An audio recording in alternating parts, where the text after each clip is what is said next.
Putya. Wala. Kuya,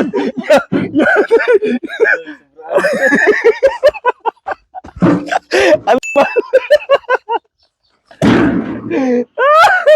Na, experiment pa mo. Eto. Nagsasayang lang ang oras at saka pera to. Lechon manok. Dapat dahil iba. Mas masarap siyang tingnan. Luto naman. Gusto mo bang kumain ng lechon manok? Pero, tinatamad kang mag-ikot at saka sira yung oven mo. Tara, may idea ako dyan. Samahan niyo ako magluto. Mga kakailanganin na sangkap para sa litsunog na manok ay naihanda ko na. Gaya ng bawang, sibuyas, tanglad, asin, betchin, sukal, toyo at seasoning. Pinalo-halo ko na para isahan na lang ang paglagay sa ating litsunog na manok. Pinunasan ko na rin ng toyo ang ating litsunog na manok. Saka ko siya sinabit sa kahoy na nakabaon sa lupa. Takluban natin ito mga kalabas. Napunasan ko na itong loob. Tara. Sinimulan ko na sa pagpasilab ng apoy para ma-achieve natin ang litsunog na manok. Tamang-tama yung ginawa ko. Dinamihan ko ng kahoy para achieve ang texture at kulay ng litsunog na manok. Makalipas ang isa't kalating oras mga kalabas, eto nang kinalabasan. Hindi ako sure kung luto ba siya o hindi. Tara, tignan natin. Moment of truth. Pero mainit pa naman siya mga kalabas.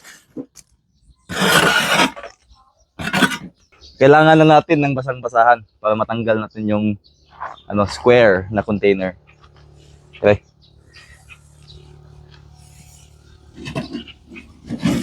Putya. Wala. Kuya,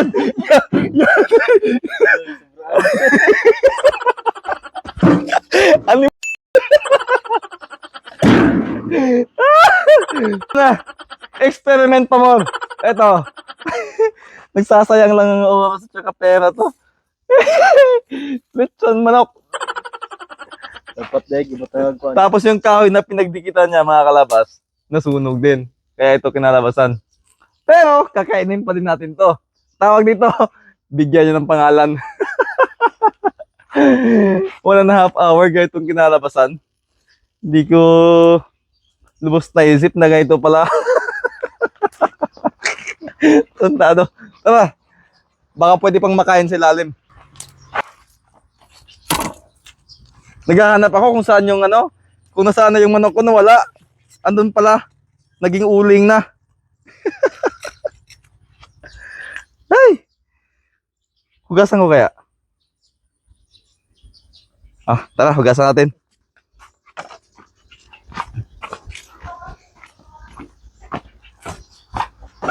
Try natin hugasan mga kalabas. Baka luto na yung, baka pwede pang makain yung ilalim. Sayang naman.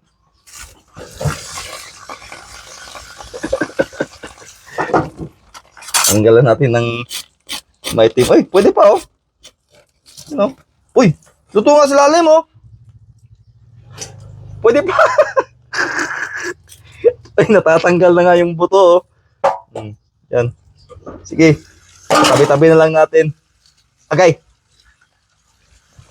Pwede pa. Sayang naman. Yan. Di ba? Pwede pa yung makain.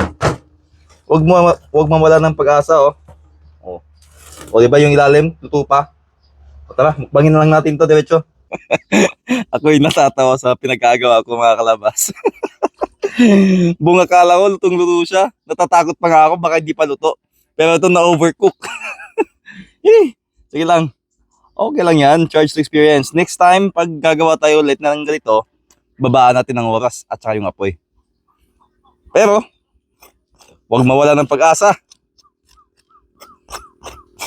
Balat lang pala yung nasunog.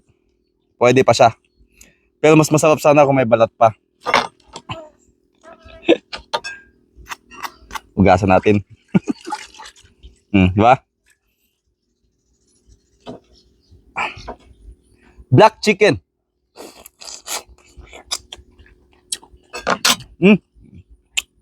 Sarap. Masarap naman.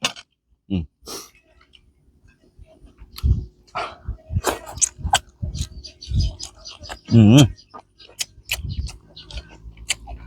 Akala ko matatapon na. Hmm? Pwede pa.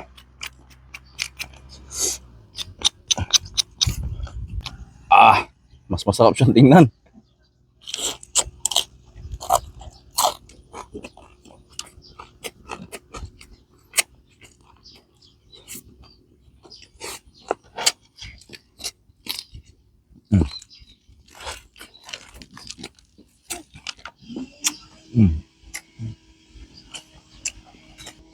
Ito yung pinakakaya sa lalim.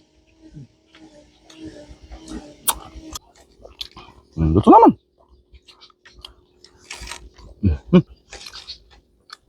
Yan.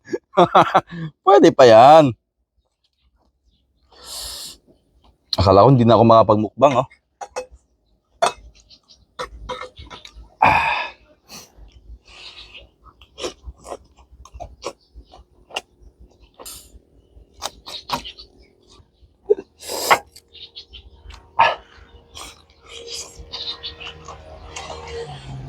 Mm.